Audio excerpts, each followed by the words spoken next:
విద్యార్థులు ఇక్కడ యాక్టివిటీ 9 చూడండి. A procedure okay to make model of oesophagus to observe how bolus moves forward. అది మనకి ప్రొసీజర్ ఏంటంటే ఒక పీస్ ఆఫ్ వేస్ట్ సైకిల్ ట్యూబ్ని తీసుకుంటాం అన్నమాట. ఓకే, ఈ ట్యూబ్కి లో మనం ఒకటి కానీ 2 పొటాటోలు కానీ ఇన్సర్ట్ లోపలికి పెడతాం అన్నమాట.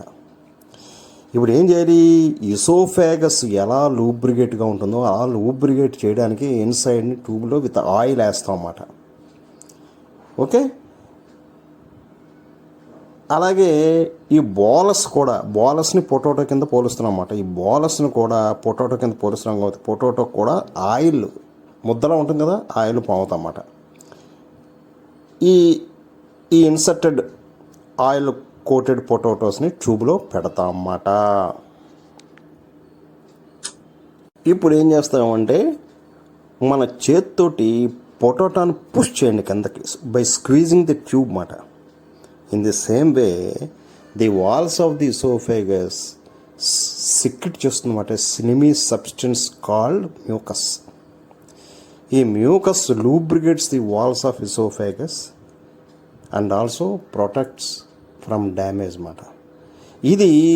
This one helps bolus slide down easily just like the oil coated potatoes. అది మాట యాక్చువల్గా ఈ యొక్క యాక్టివిటీ అనేటువంటిది దానికి మనం చేసేటువంటి activity 9.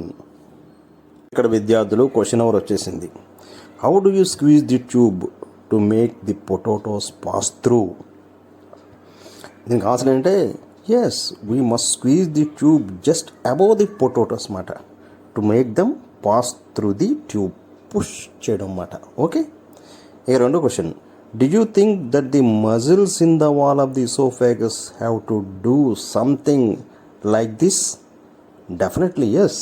The muscles in the walls of the esophagus above the food contracts, okay, and push the food in downward direction. How did oil help you in pushing the potatoes through the pipe? ఏమిటిది? The oil acts as lubricating substance మాట, mucus laga, and helps pushing the potatoes in the tube downward. అర్థమైందా విద్యార్థులు?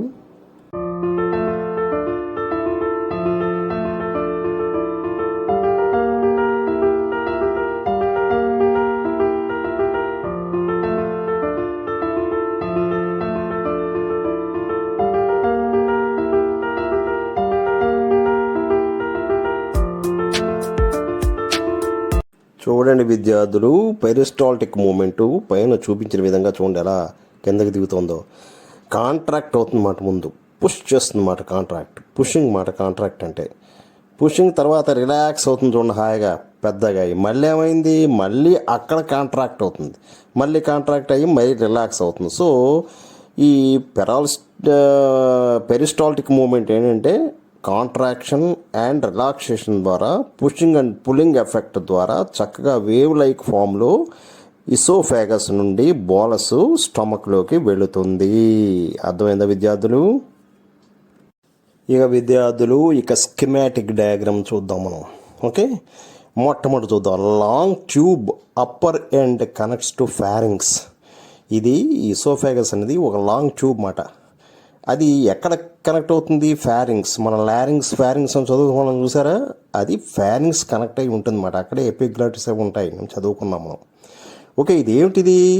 ఇది muscular and elastic. అర్థమైందా? Muscular and elastic ఉండబట్టే peristaltic movement వస్తుంది అన్నమాట. Okay, ఇక lower end connects to the stomach. ఇంకా లోయర్ ఎండ్ ఎక్కడ కనెక్ట్ అవుతుంది? స్టమక్ కనెక్ట్ అవుతుంది అన్నమాట ఇది. అవునా? This walls carry on wave like movement. ఏమిటిది wave like movement? Peristaltic movement అన్నమాట, కాంట్రాక్షన్ అండ్ రిలాక్సేషన్. ఓకే, ఇక walls secrete mucus slimy substance. మనం యాక్టివిటీలో నేర్చుకున్నాం. ఎందుకు పొటాటోకి ఆయిల్ పెట్టాము? అది ఇలాగా ఎసోఫాగస్ వాలు సెక్రిట్స్ మ్యూకస్ స్లిమీ సబ్స్టెన్స్ అనేటువంటిది సెక్రిట్ చేస్తూ ఉంటుంది. అందువల్ల బోలస్ ఏంటంటే చక్కగా కిందకి జారి స్టమక్లోకి వెళ్ళిపోతుంది అన్నమాట. Passes food to stomach by wave like movement called peristaltic movement. అది కూడా మనం చెప్పాం. ఇది స్కెమాటిక్ డయాగ్రామ్ ఆఫ్ ఈసోఫాగస్. అర్థమైందా విద్యార్థులు?